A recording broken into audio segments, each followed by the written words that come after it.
Okay guys, there are plenty of videos that show you how to remove the rear so-called spring shock absorbers. It's got the neoprene bushing inside, which acts as a stopper. As it compresses, it helps on the rebound. The new ones are a little bit larger than this, and as you can see, mine's been bottoming out, and I don't beat the crap out of mine. I ride it on the road and not off-road. The one thing I wanted to share, I've seen tons of people on videos beating the living hell out of the bolt to get it out. This is my third one. I've not done that yet. What I have done is the larger screws here on each side, you'll loosen these up. And what that does, you see, I have some play in it. So the swing arm has gotten some play.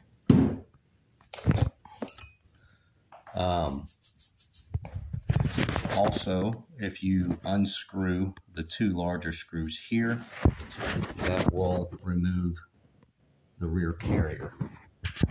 Once you do that, you can remove the two screws on the top, which will remove the entire back fender. Move that out of the way.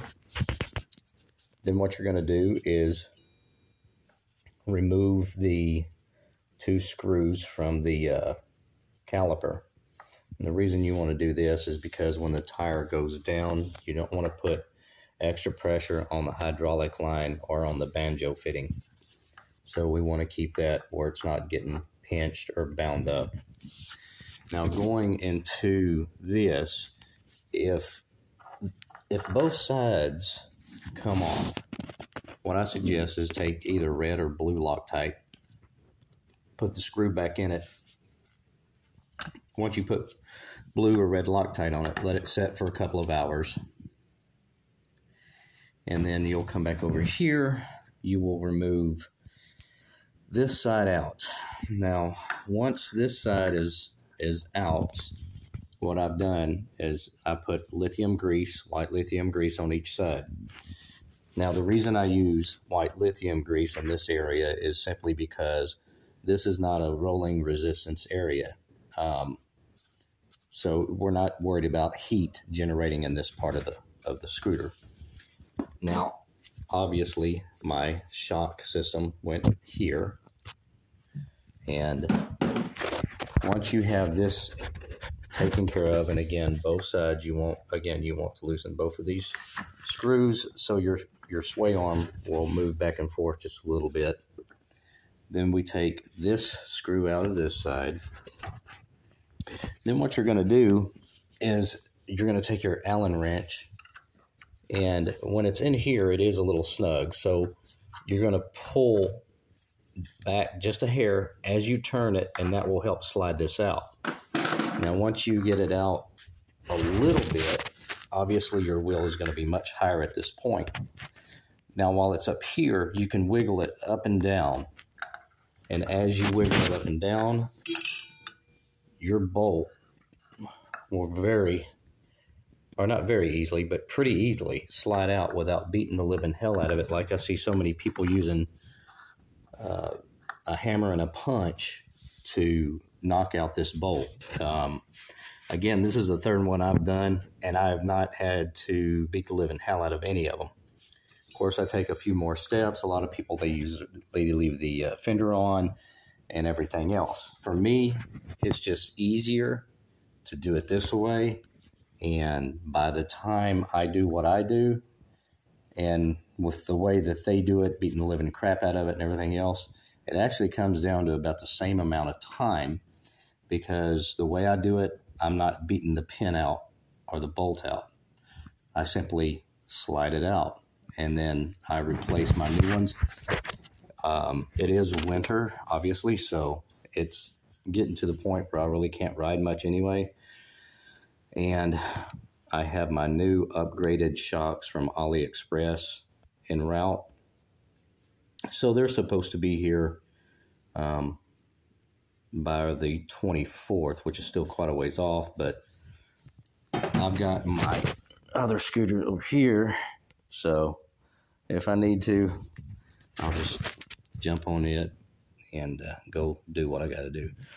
But anyway, like I said, this is the way that I find to be the easiest way to do this. Do make sure you have something underneath your wheel to be able to chalk that.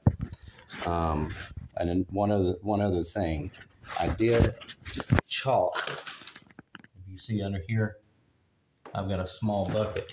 And the reason for that is because once you do remove your main bolt here, then you do have, again, your shock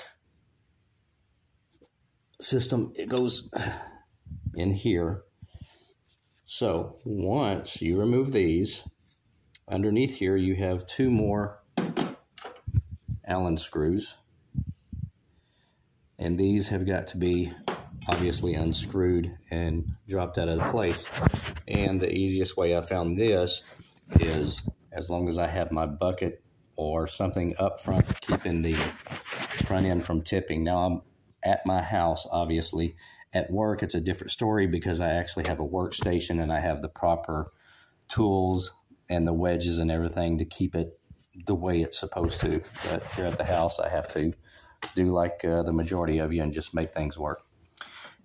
Anyway, so once you get this much done, what I do, or what I've done, is I'll lay my leg up underneath it, hold the wheel up out of the way, and what that allows you to do is very easily get your Allen wrench up underneath here, or if you have a impact gun with a long Allen wrench connector that goes into your gun, then you can use that as well. Obviously, that'll be much faster.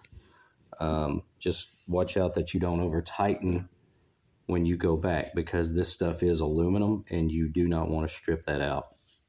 But again, there's plenty of other videos that'll show you, kind of the steps of how you go through and take everything apart. But I'm hoping, and yes, I know I've already got it apart and I should have made a video, but I was really bored and just decided to do this out of the whim. So anyway, hopefully this will help someone out.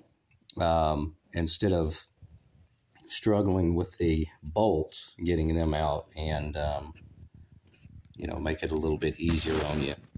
Just remember, when you go back, what I do when I do go back is, once I put the screw in, I do put blue Loctite on this side.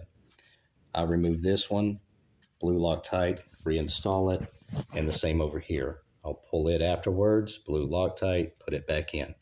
So I make sure that none of these bolts are going to back out, and I'll have another full season to ride come next year. Have a blessed day. Take care, all.